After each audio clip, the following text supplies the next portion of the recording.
Hey guys अस्सलाम वालेकुम। कैसे हैं आप लोग? आई होप आप लोग बिल्कुल ठीक होंगे और मज़े मज़े से मेरी वीडियोस को एंजॉय कर रहे होंगे और बायोलॉजी के अंदर आप लोगों को बहुत ज़्यादा इंटरेस्ट डेवलप होना शुरू हो गया होगा। अच्छा जी, आज हम डिस्कस करने वाले हैं हिस्ट्री ऑफ क्लासिफिकेशन के बारे में। इससे पहले के लेक्चर्स आप लोगों ने आई होप देख लिए होंगे और मज़ा भी बहुत आया होगा उनको देखने में। सो हिस्ट्री ऑफ क्लासिफिकेशन, ये जो हम कह रहे हैं कि हमने बायोडाइवर्सिटी जितनी भी वेरिएशंस थी स्पीशीज़ के अंदर, हमारे पास जितनी भी वेरिएशंस थी, जितनी भी लाइफ के अंदर, उनको हमने क्लासिफाई किया है ऑन द बेसिस ऑफ, हमने पूरा का पूरा जो सिस्टम पढ़ा था कि हमने जो है कुछ उसके हमारे पास कुछ एम्स हैं, कुछ हमारे पास उसके प्रिंसिपल्स थे। फिर हमने उसकी टैक्सोनॉमिक हायरार्की को डिस्कस किया था, चेन थी कंप्लीट हमारे पास। Now the question which arises in our mind is that कि इसकी हिस्ट्री क्या है। ठीक है, so the systems that we still use today for giving scientific names to plants and animals has many founders.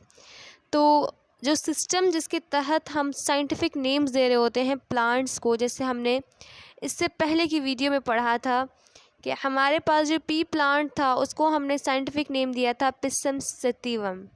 ठीक है, सो इसी तरह से हम क्या कर रहे होते हैं, डिफरेंट डिफरेंट प्लांट्स को डिफरेंट डिफरेंट साइंटिफिक नेम्स दे रहे होते हैं। इसी तरह से एनिमल्स को भी, सो उनके बहुत सारे फाउंडर्स हैं। ठीक है, तो from Greek philosopher Aristotle to the Swedish physician and botanist Carolus लिनेनियस।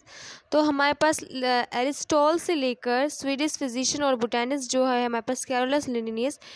Carolus लिनेनियस का एक्चुअली हमारे पास बहुत ज़्यादा इम्पोर्टेंट रोल है इस टैक्सोनॉमिक नॉमेनक्लेचर के अंदर, जो कि बायनोमियल नॉमेनक्लेचर है, जो कि हम आई थिंक इस चैप्टर में आगे डिस्कस करेंगे। आई थिंक हमने कोर्स आउटलाइन में इसको डिस्कस किया था, तो उसके अंदर इनका बहुत इंपॉर्टेंट रोल है। So taxonomy's first father was the philosopher Aristotle. तो हमारे पास जो टैक्सोनॉमी का जो पहला फादर था, जैसे फादर ऑफ हम कहते हैं ना किसी भी सब्जेक्ट का फादर कौन है, तो इसी तरह से हमारे पास टैक्सोनॉमी का जो फादर था वो एक फ़िलोसोफर था जिसका नाम है एरिस्टॉल, और इनकी ये पिक्चर आपके सामने बनी हुई है।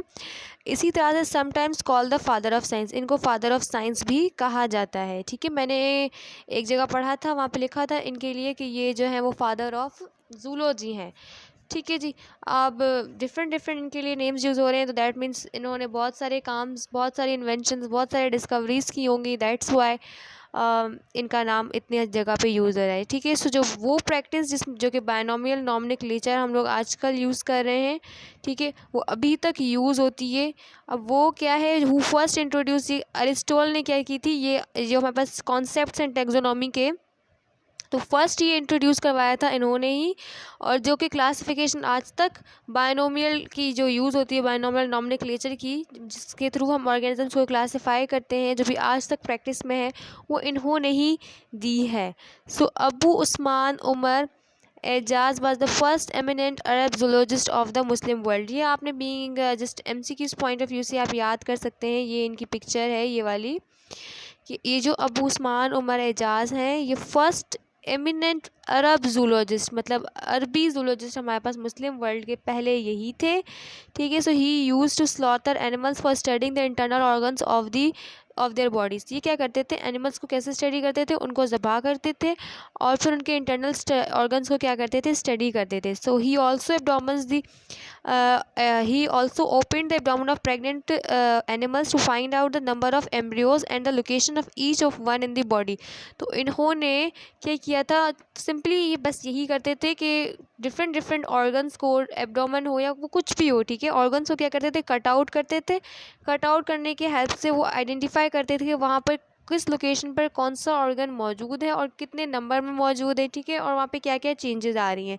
सो his encyclopedic work in 7 big volumes, इन्होंने 7 वॉल्यूम्स निकाले थे, बहुत बड़े बड़े। ठीक है, वो साइक्लोपीडिक इनका वर्क था। ठीक है, जो कि था किताबुल हैवान। ठीक है, हैवान आपको पता है वर्ड फॉर एनिमल यूज़ होता है, तो इससे भी आप आइडेंटिफाई कर सकते हैं क्योंकि इन्होंने एनिमल्स पर वर्क किया है, तो किताबुल हैवान इन्होंने ही लिखी होगी। सो बुक ऑफ एनिमल इसका मतलब है, is the most famous work इनका जोलॉजी के अंदर है, in which he has describe the detail kind of animals, their behavioural characteristics and their disease and disease and treatments. ठीक है, so Carolus Linnaeus is considered as the father of taxonomy. इनको father of taxonomy कहा जाता है क्योंकि इन्होंने, मैं आपको पहले बताया, बायनॉमियल नॉमेनक्लेचर का क्या दिया था, कॉन्सेप्ट दिया था।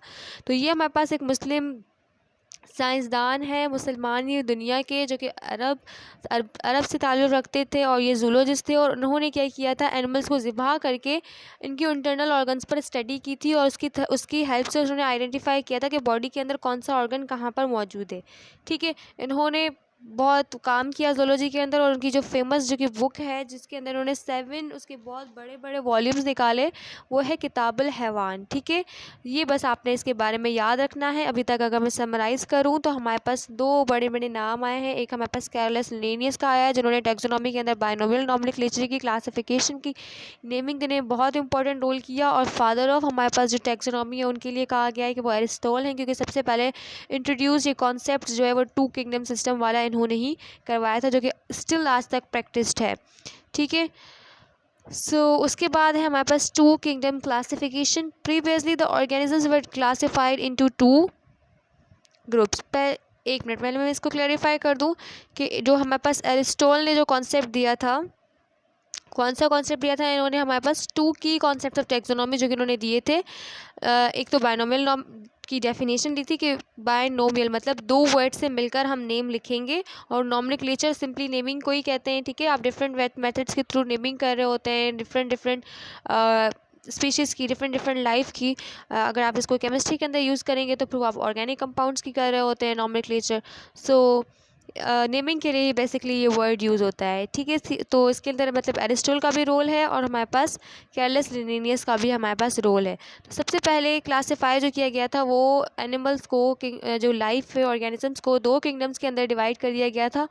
एक हमारे पास प्लांट किंगडम बना दिया गया था और एक हमारे पास जो था वो एनिमल किंगडम बना दिया गया था। ठीक है, एक हमारे पास प्लांट किंगडम बना दिया गया था, एक हमारे पास एनिमल किंगडम बना दिया गया था। ठीक है, तो लिविंग बींग्स को कितने किंगडम्स में डिवाइड कर दिया गया और उसको उठा के डिवाइड कर दिया, एक प्लांट किंगडम के अंदर, एक एनिमल किंगडम के अंदर। अब प्लांट्स के अंदर हमारे पास क्या आया, उन्होंने जो कैरेक्टरिस्टिक्स बताई थी, उन्होंने कहा था कि हमारे पास प्लांट्स में हमारे पास उन्होंने बैक्टीरिया को भी रखा, एल्गी को भी रखा, फंजाई को रखा, ब्रायोफाइट्स को रखा, टेरिडोफाइट्स को रखा, जिम्नोस्पर्म्स को रखा एंड एंगियोस्पर्म्स को भी रखा। इसी तरह से इन्होंने एनिमल किंगडम के अंदर इनवर्टिब्रेट्स को भी रखा। इनवर्टिब्रेट्स जो कि बगैर रीढ़ की हड्डी वाले होते हैं, प्रोटोजोआस को भी रखा और वर्टिब्रेट्स को भी रखा। ठीक है, फिर उन्होंने कहा कि जो लोकोमोशन है वो एनिमल्स के अंदर प्रेजेंट होगी, मतलब वो मूव कर सकेंगे। कोई भी स्टिमुलस अगर उनको दें, चाहे वो हीट हो, वो टेम्परेचर हो या कोई भी पेन हो, वो स्टिमुलेट कर सकेंगे, मतलब सेंस कर सकेंगे एक्सटर्नल से। अगर आप कोई भी स्टिमुलस उसको प्रोवाइड करेंगे, चाहे आप उसको चुभाएंगे, कोई चीज़, कोई गर्मी होगी, कोई सर्दी होगी, कोई अच्छी चीज़ होगी, कोई बुरी चीज़ होगी, उसको फील करने का, उसको सेंस करने का काम, फिर उस पर रिस्पॉन्स करने का काम जो होगा वो फास्टली ये परफॉर्म करेंगे एनिमल्स। ये इनका मोड ऑफ न्यूट्रिशन क्या होगा कि ये खुद खाएंगे उसको, और ये कंडक्टाइल एंड कॉन्ट्रेक्टाइल सिस्टम्स इनके पास मौजूद होंगे। ठीक है, मतलब इनके मसल्स के अंदर कॉन्ट्रैक्शन होने की प्रॉबिलिटी होगी, प्रॉबिलिटी नहीं बल्कि प्रॉपर्टी होगी। इनके पास सेल वॉल जो होगी वो मौजूद नहीं होगी। अगर यही कैरेक्टरिस्टिक्स जो कि बीच में मैंने लिखी हैं, जो कि यहाँ पे लिखी हुई हैं, अगर यही एनिमल्स के अंदर देखी जाएँ तो लोकोमोशन इनके अंदर एब्सेंट होगी। ठीक है, ये मूव नहीं करते होंगे। आपने कभी देखा होगा कि कोई पौधा एक जगह रखा हुआ हो और वो कुछ टाइम के बाद कहीं गुम होके खुद ही आ जाए? ऐसा नहीं होता। पौधे जहाँ पे आप लगाते हैं वहीं उगते हैं, वहीं बड़े होते हैं। इसी तरह से अगर आप किसी पौधे को बाहर से कोई स्टिमुलस प्रोवाइड करोगे तो वो उस पर रिस्पॉन्स करते हैं। जैसे हीट पे वो क्या करते हैं, जैसे अगर पानी प्रॉपर तरीके से ना मिले तो वो पत्ते मुरझा जाते हैं। ठीक है, फिर वो पत्ते मुरझाने की वजह से क्या करते हैं, मुरझाने की वजह से मतलब एक एक्शन, एक रिस्पॉन्स जो है वो क्या कर रहे हैं, स्टिमुलस की वजह से एक रिस्पॉन्स शो कर रहे हैं, करते हैं लेकिन बहुत स्लो करते हैं। ठीक है, ये खुद भी कोई फूड खाते नहीं हैं। ठीक है, बट वो क्या करते हैं, एब्जॉर्ब, रूट्स के थ्रू उसको एब्जॉर्ब कर लेते हैं। तो ये ईटिंग का प्रोसेस इनके अंदर न्यूट्रिशन लेने का ईटिंग के वे से नहीं होता है।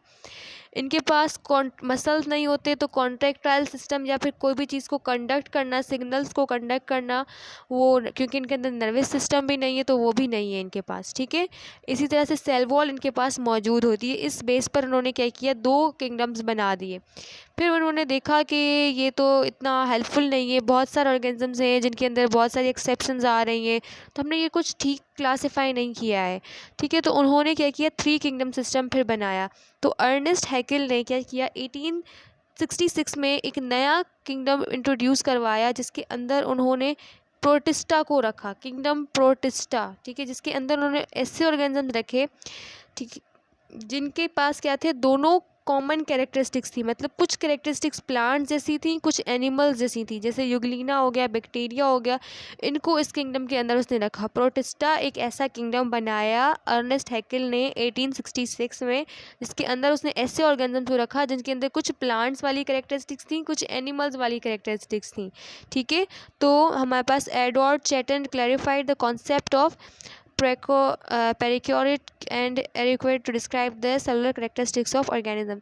ये वैसे आपके काम की चीज़ है नहीं, इन्होंने एक कॉन्सेप्ट दिया था, आप इस पर चाहें तो रिसर्च कर सकते हैं। इस पर थोड़ा सा सिंपली बस इन्होंने यही डिस्क्राइब किया था कि जो ऑर्गेनिजम्स हैं उसके जो सेल के जो कैरेक्टरिस्टिक्स हैं उनका एक कॉन्सेप्ट दिया था कि डिफ्रेंशिएट करके। तो ये आपका क्योंकि सिर्फ बुलेट पॉइंट्स में लिखा हुआ है तो आपको इसको इतनी डीप में जाने की ज़रूरत नहीं है, फिर हमारा जो मेन टॉपिक है 3 किंगडम सिस्टम वो कहीं खो सा जाएगा। So in 1930s electron microscopy reveal 2 distinct patterns among the single cell organisms, ठीक है। फिर क्या हुआ, जो कि हमारे पास पहले, क्योंकि पहले ज़माने के अंदर इलेक्ट्रॉन माइक्रोस्कोप इतनी जल्दी इन्वेंट नहीं हुआ था, लाइट माइक्रोस्कोप के थ्रू स्टडी की जाती थी। तो जब इलेक्ट्रॉन माइक्रोस्कोप इन्वेंट हुआ तो उसने ये रिवील किया कि 2 डिफरेंट तरह के पैटर्न्स हैं सिंगल सेल्ड ऑर्गेनिजम्स के अंदर। मतलब जो ऐसे जो कि यूनिसेलुलर ऑर्गेनिजम्स है, सिंगल सेल्ड ऑर्गेनिज्म मतलब यूनिसेलुलर ऑर्गेनिजम्स हम पढ़ चुके हैं। यूनिसेलुलर ऑर्गेनिजम्स कौन से होते हैं, तो एक हमारे पास लोअर प्रोटोक्टिस्ट है जिसके अंदर बैक्टीरिया एंड साइनोबैक्टीरिया आ जाता है, और एक हायर प्रोटोक्टिस्ट है जिसके अंदर हमारे पास मल्टी सेलुलर ऑर्गेनिजम्स भी आ रहे हैं, कुछ यूनिसेलुलर भी हैं, जैसे कि हमारे पास फंजाई है, अलजी है, ब्लू ग्रीन अलजी है। तो उन्होंने किंगडम प्रोटिस्टा को 2 किंगडम्स के अंदर डिवाइड कर दिया। फिर ये भी कुछ ठीक नहीं लग रहा था, कुछ मतलब प्रॉपर कॉन्सेप्ट नहीं दे रहा था, इसलिए उन्होंने क्या किया, 4 किंगडम क्लासिफिकेशन के कॉन्सेप्ट को इंट्रोड्यूस करवाया। So after the clear concept of kingdom protista, Copeland जो हमारे पास साइंटिस्ट था, उसने क्या किया, 4 किंगडम्स का हमारे पास कॉन्सेप्ट दिया। इस किस लिए कॉन्सेप्ट दिया, लिविंग बींग्स को क्लासीफाई करने के लिए सिंपली। और इसने क्या किया, एक मोनेरा नाम का जो है वो किंगडम इंट्रोड्यूस करवाया, जिसके अंदर इसने लोअर प्रोटोक्टिस को उसके अंदर रखा। लोअर प्रोटोक्टिस हमारे पास कौन से थे, बैक्टीरिया एंड साइनोबैक्टीरिया, ठीक है। ये थे कौन से, ये यूनिसेलुलर थे और ये प्रोकैरियोटिक्स थे। मैं आपको इसके अंदर सारे प्रोकैरियोटिक्स थे लोअर प्रोटिक्स के अंदर, एंड हायर प्रोटिक्स के अंदर हमारे पास क्या है, यूकैरियोटिक्स थे। मैं आपको प्रोकैरियोटिक एंड यूकैरियोटिक के दरम्यान में डिफरेंस समझाती हूँ इस वीडियो के एंड में, तो आपको ये वीडियो पूरी देखनी पड़ेगी, ठीक है जी। तो हमारे पास क्या आ गया, उसके लिए लोअर प्रोटोक्टिस जिसके अंदर प्रोकैरियोटिक यूनिसेलुलर आ रहे हैं, मतलब बैक्टीरिया एंड साइनोबैक्टीरिया, उनके लिए एक और किंगडम इंट्रोड्यूस करवाया। तो हमारे पास 4 किंगडम हो गए, kingdom Monera, kingdom Protista, kingdom Metaphyta and kingdom Metazoa, ठीक है। ये 4 किंगडम्स हो गए। मेटाफाइला प्लांट्स वाला किंगडम है, और जो हमारे पास मेटाजुआ है वो हमारे पास एनिमल्स वाला है, और ये हायर प्रोटिस्ट का है और ये लोअर प्रोटिस्ट का है। ये जो प्रोकैरियोटिक यूकैरियोटिक लिखा है, ये मैं आपको इसका डिफरेंस समझाती हूँ। ये आपने एग्जाम्पल्स की फॉर्म में याद रखना है कि बैक्टीरिया या ब्लू ग्रीन एल्गी, जिसे साइनोबैक्टीरिया भी कहते हैं, वो हमारे पास किंगडम मोनेरा के अंदर आए, प्रोटिस्टा के अंदर एल्गी एंड फंजाई आए। फिर हमारे पास जो किंगडम मेटाफाइट है जिसके अंदर प्लांट्स आ रहे थे, उसके अंदर ब्रायोफाइट्स, टेरिडोफाइट्स, जिम्नोस्पर्म्स एंड एंगियोस्पर्म्स आ गए। इसके अलावा हमारे पास इनवर्टिब्रेट्स एंड वर्टिब्रेट्स को मेटाजोआ के अंदर रखा। फिर 5 किंगडम का कॉन्सेप्ट दिया गया रॉबर्ट विटीकर ने, ठीक है। इन्होंने दिया कि 5 किंगडम्स हमारे पास हैं जिनके अंदर हम सारे के सारे ऑर्गेनिजम्स को क्लियरली कैटेगराइज कर सकते हैं, क्योंकि जो फंजाई है उसके लिए एक सेपरेट किंगडम होना चाहिए, क्योंकि उसका स्ट्रक्चर कैसा है कि उसके वो यूनिसेलुलर है, ठीक है। Cellular structure and body organisation unicellular prokaryotic है, यूनिसेलुलर मल्टी सेलुलर यूकैरियोट्स है, ठीक है। तो हमने एक ऑर्गेनिजम्स कैसे रखे जो कि यूनिसेलुलर होंगे और प्रोकैरियोटिक होंगे, दूसरे यूनिसेलुलर होंगे और फिर तीसरे क्या होंगे, मल्टी सेलुलर और यूकैरियोटिक होंगे। तो मोड ऑफ न्यूट्रिशन इनका क्या होना चाहिए, ऑटोट्रॉफिक होने चाहिए, या इंगेस्टिव ऑटो हेटरोट्रॉफ होने चाहिए, या एब्जॉर्बिव हेटरोट्रॉफ होने चाहिए। एब्जॉर्बिव हेटरोट्रॉफ क्या होते हैं, जैसे फंजाई क्या होते हैं, उनके अंदर जो मोड ऑफ न्यूट्रिशन होता है वो एब्जॉर्प्शन से स्टार्ट होता है। हेटरोट्रॉफिक ऑर्गेनिजम्स वो होते हैं इंगेस्टिव हेटरोट्रॉफिक ऑर्गेनिज्म, जो खाकर इंगेस्ट कर कर फूड को मुंह में तोड़ कर लेते हैं, ठीक है। फिर वो उसके बाद डाइजेस्ट होता है, फिर एब्जॉर्ब होता है, फिर एसिमाइलेट होता है, एंड देन इगेस्ट हो जाता है, मतलब वेस्ट मटेरियल एक्सक्रीट आउट हो जाता है आपकी बॉडी से। हेटरोट्रॉफिक फंजाई जो कि हैं, जो कि अंदर एब्जॉर्प्टिव प्रोसेस हो रहा है, उनके अंदर क्या हो रहा होता है, स्टार्टिंग के तो दो प्रोसेस हैं, इंगेस्शन एंड डाइजेशन का प्रोसेस नहीं होता है, बल्कि एब्जॉर्प्शन से ही स्टार्ट होता है। इसी तरह से ऑटोट्रॉफ वो होते हैं जो अपना फूड खुद ही प्रिपेयर करते हैं, जैसे प्लांट्स फोटोसिंथेसिस के थ्रू अपना फूड खुद प्रिपेयर करते हैं, ठीक है। इसको हम पहले भी डिस्कस कर चुके हैं, अभी उसकी डीप में जाने की ज़रूरत नहीं है। अभी आपको मैं थोड़ा सा इसको पहले समराइज़ करती हूँ, देन हम प्रोकैरियोट्स एंड यूकैरियोट्स का डिफरेंस पढ़ लेते हैं। तो हमारे पास सीन कुछ ऐसा है कि हमने देखा कि हमारे पास एनिमल्स की वैरायटी बहुत ज़्यादा थी, तो हमने सोचा कि क्यों ना इनको क्लासिफाई किया जाए, ताकि हम ईजीएस्ट तरीके से इनके ऊपर स्टडी कर सकें, इनको जांच सकें, और हमें पता चल सके कि कौन सा एनिमल, कौन सी स्पीशी, कौन सा ऑर्गेनिज्म किस में से एवोल्यूएट हुआ है, किस में से उसकी एवोल्यूशन हुई है, ठीक है, या फिर कौन किसका एंसेस्टर है, कौन किसका डिसेंडेंट है, मतलब कौन किससे पहले आया है, कौन किसके बाद आया है, ठीक है। ये आइडेंटिफाई करने के लिए हमने ऑर्गेनिजम्स को क्लासिफाई किया। तो पहले हमने ऐसे क्लासिफाई किया कि भाई एक प्लांट्स हैं, एक एनिमल्स हैं। प्लांट्स में अंदर हमने वो सारे ऑर्गेनिजम्स रखे जो कि हमारे पास सारे कैपेबिलिटीज़ प्लांट्स की कुछ उसमें थी भी, कुछ की नहीं भी थी। एनिमल्स के अंदर भी हमने बाकी सारे ऑर्गेनिजम्स रख लिए जो कि सारे मल्टी सेलुलर थे, लोकोमोशन जिनके अंदर अवेलेबल थी, मूड ऑफ न्यूट्रिशन था, मतलब जो हमने पहले कैरेक्टरिस्टिक्स पढ़ी थी उनकी बेस पर हमने उनको दो किंगडम्स में क्लासीफाई कर दिया। फिर हमें पता चला कि जो हमने क्लासीफाई किया है वो ठीक से नहीं किया है, बल्कि एक और ग्रुप होना चाहिए। जब हमने इलेक्ट्रॉन माइक्रोस्कोप से ऑर्गेनिजम्स की स्टडी की तो हमें पता चला कि जो एक किंगडम होना चाहिए जो कि है किंगडम प्रोटिस्टा, और उसके अंदर हमने क्या किया है, हमने ऐसे ऑर्गेनिजम्स को रखना है जिनके अंदर प्लांट्स और एनिमल दोनों की कैरेक्टरिस्टिक्स हैं, क्योंकि कुछ ऑर्गेनिजम्स ऐसे थे जिनके पास प्लांट्स की कैरेक्टरिस्टिक्स भी थी, एनिमल्स की भी थी। तो तीसरा किंगडम ऐसे बन गया जिसके अंदर हमने प्लांट्स और एनिमल जिसके अंदर दोनों की कैरेक्टरिस्टिक्स थी, उन ऑर्गेनिजम्स को रख दिया। फिर हमें पता चला जब इलेक्ट्रॉन माइक्रोस्कोप की हेल्प से जिसको हमने ये ऐसे किया है, मतलब ऐसे किंगडम प्रोटिस्टा के अंदर जो दोनों ऑर्गेनिजम्स रखे हैं वो ठीक से नहीं रखे हैं, क्योंकि इसके अंदर भी दो वैरायटीज़ के ऑर्गेनिजम्स हैं, एक लोअर प्रोटिस्ट है, एक हायर प्रोटिस्ट है। लोअर प्रोटिस्ट जो हैं वो क्या है, यूनिसेलुलर हैं और प्रोकैरियोटिक हैं, और जो हायर प्रोटिस्ट हैं वो यूकैरियोटिक हैं और यूनिसेलुलर भी हैं, कुछ मल्टी सेलुलर भी हैं। तो फिर हमने इनको फिर दो कैटेगरीज के अंदर डिवाइड कर दिया। जो लोअर प्रोटिस्ट थे उनका नाम हमने किंगडम मोनेरा रख दिया। इस तरह से हमारे पास क्या हो गए, 4 किंगडम्स बन गए। फिर हमने रॉबर्ट विटिकर आए, उन्होंने कहा कि अगर हमने क्लियरली कैटेगराइज करना है सारे के सारे ऑर्गेनिजम्स को तो 5 किंगडम्स बनने चाहिए, ठीक है जी। 5 किंगडम्स कैसे बनने चाहिए, तो उन्होंने कहा कि सेलुलर स्ट्रक्चर ऐसा होगा कि एक हमारे पास ऐसे होने चाहिए जिसके अंदर पूरे यूनिसेलुलर प्रोकैरियोट्स होने चाहिए, दूसरे हमारे पास सिर्फ यूनिसेलुलर ऑर्गेनिज्म होने चाहिए, और तीसरे मल्टी सेलुलर यूकैरियोट्स होने चाहिए। मोड ऑफ न्यूट्रिशन का ये होना चाहिए कि एक में अंदर हमने सिर्फ ऑटोट्रॉफिक को रखना है, दूसरे के अंदर हमने इंगेस्टिव को रखना है, तीसरे के अंदर हमने एब्जॉर्प्टिव हेटरोट्रॉफिक को रखना है, ठीक है। ये जो सारी पर्टिकुलर क्लासिफिकेशन हुई है ये kingdom fungi, kingdom Monera and kingdom protista की हुई है। प्लांटी और किंगडम प्लांटी और जो एनिमेलिया है वो पहले से ही बने हुए हैं, उनके अंदर इतनी चेंजेस नहीं आई हैं। तो अभी 5 किंगडम्स बन गए हैं। नेक्स्ट वीडियो के अंदर जो कि हम 3.4 में डिस्कस करेंगे उसके अंदर फिर एक और मॉडिफिकेशन आई थी और इनके नेम्स को थोड़ा सा डिफ्रेंशिएट करके थोड़ा सा चेंज करके इनके अंदर और मॉडिफिकेशन लाई गई थी, उसको मॉडर्न जो कि हमारे पास 5 किंगडम सिस्टम है उसको डिस्कस करेंगे। अभी आप एक कॉन्सेप्ट यहाँ पे देख लें, मैं थोड़ा सा खाली जगह देख लेती हूँ, ऐसे इसी पेज पे समझा देती हूँ आपको। प्रोकैरियोट्स के बारे में और यूकैरियोट्स के बारे में। प्रोकैरियोट्स हमारे पास वो ऑर्गेनिजम्स होते हैं जिनके पास ट्रू न्यूक्लियस नहीं होता। यूकैरियोट्स हमारे पास वो ऑर्गेनिज्म होते हैं जिनके पास ट्रू न्यूक्लियस होता है। अब न्यूक्लियस क्या है, तो मैंने आपको बताया था सेल जो होता है उसके अंदर बहुत सारी ऑर्गेनेलीज होती हैं।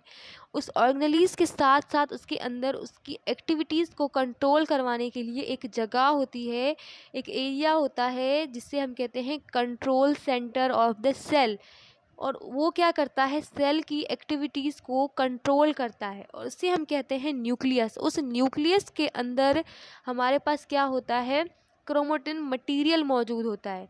जब सेल डिवीज़न होती है तो वो क्रोमेटिन मटेरियल जो होता है वो क्रोमोसोम्स की फॉर्म में तब्दील हो जाता है।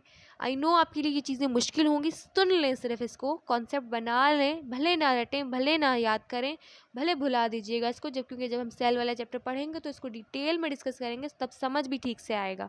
अभी जैसा बता रही हूँ उसको एक दफ़ा सुन लें। तो वो जो क्रोमोसोम्स होते हैं वो क्या होते हैं, बेसिकली हमारे पास डीएनए होते हैं, ठीक है। और वो क्या करते हैं, उस डीएनए के ऊपर जीन्स मौजूद होती हैं।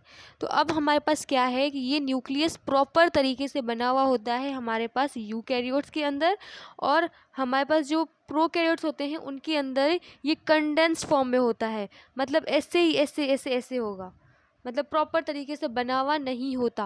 और जो यूकैरियोट्स होते हैं उनमें प्रॉपर बना हुआ होता है। और जो ऑर्गेनेलीज मैं आपको बता रही हूँ, जैसे माइटोकॉन्ड्रिया, लाइसोसोम्स, पेरोक्सिसोम्स और एंडोप्लाज्मिक रेटिकुलम, ये जो ऑर्गेनेलीज होती हैं ये इसके अंदर डबल मेम्ब्रेन बाउंडेड होती हैं। लेकिन प्रोकैरियोट्स ऑर्गेनिज्म जो होते हैं उनके अंदर नहीं होती डबल मेम्ब्रेन बाउंडेड, बल्कि ऑर्गेनेलीज ही प्रॉपर मौजूद नहीं होती। सिर्फ राइबोसोम्स होते हैं और एक दो बस ऐसी आम सी चीज़ें होती हैं जो कि खुद ही उनके अंदर एप्लीकेशन करवाती हैं वो, ठीक है। तो इनके अंदर डीएनए का भी प्रॉपर कोई कॉन्सेप्ट नहीं है, बस सिर्फ कंडेंस फॉर्म के अंदर प्रोटीन और ऐसे ही मतलब मौजूद है न्यूक्लियस।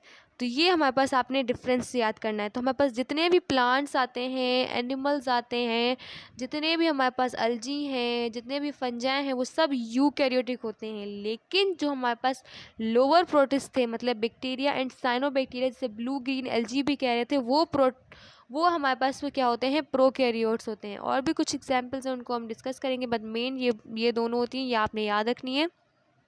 सो ये हमारे पास कुछ हमारे पास 3.3 का लेक्चर था। आई होप आप लोगों को समझ आया होगा। अगर आपको इस वीडियो से थोड़ी सी भी हेल्प मिली तो इसको लाइक कर दें और अपने 3 फ्रेंड्स के साथ शेयर कर दें। अभी से जल्दी से अपना बुक खोलें और इसको एक दफ़ा रीड कर लें, इस जो भी हमने पढ़ा, ताकि जो आपने समझा वो आपको क्लियरली समझ आ जाए। जो समझ नहीं आया वो मुझसे पूछें, अपनी क्लास में भले डिस्कस करें, अपने फ्रेंड से पूछें, अपने टीचर से पूछें, जिसके साथ आप इजीली फील करें आप उससे डिस्कस कर सकते हैं। कमेंट्स में मुझसे पूछ सकते हैं। अच्छा जी, डिस्क्रिप्शन को एक दफ़ा चेक कर लीजिएगा, आपके काम की चीज़ें मौजूद होंगी, जैसे कि दूसरे लेक्चर्स की लिंक्स और मेरे जो ग्रुप्स और पेजेस हैं उनकी आपको लिंक्स मिल जाएंगी। अच्छा, आपने अपना बहुत सारा ख्याल रखना है। इस वीडियो को अपने फ्रेंड्स के साथ शेयर कीजिएगा, दुआ में याद रखिएगा। अल्लाह हाफ़िज़।